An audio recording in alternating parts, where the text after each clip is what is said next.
Good morning, good people. I'm Father John Tepfer, speaking to you from St. John the Evangelist Church in Lawrence, Kansas. We began this month of November with the Feast of All Saints, and then the next day the Feast of All Souls, when we remember wonderful men and women of every time and place who have inspired us to follow Jesus with our whole heart. Today, I'm grateful for the memory of Father Didacus Dunn, whom I first met when I entered the Capuchin novitiate of Victoria, Kansas in 1992.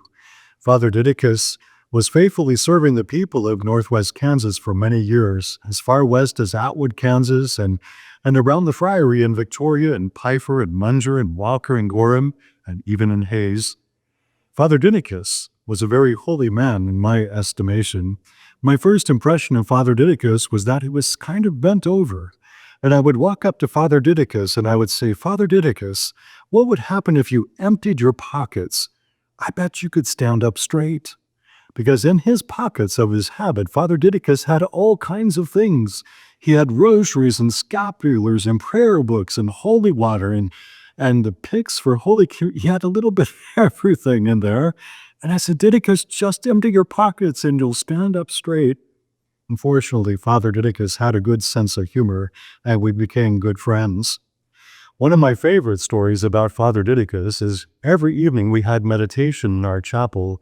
We 6 novices, along with 6 friars who also lived there, we each had our assigned place in the chapel.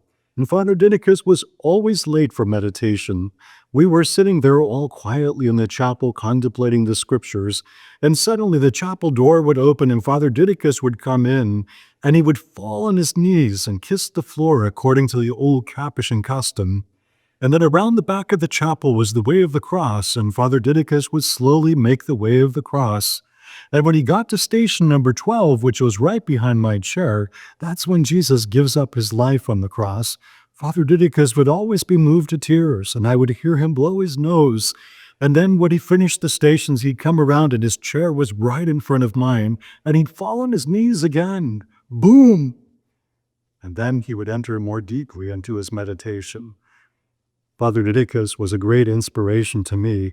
One of his favorite sayings was, "We've got to put our trust in the boss on the cross."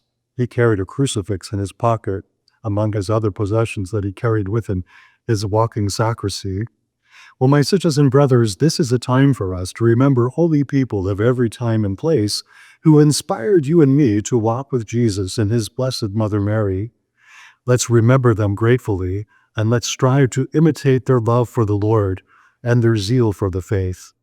We Capuchin friars are praying for you. God bless you.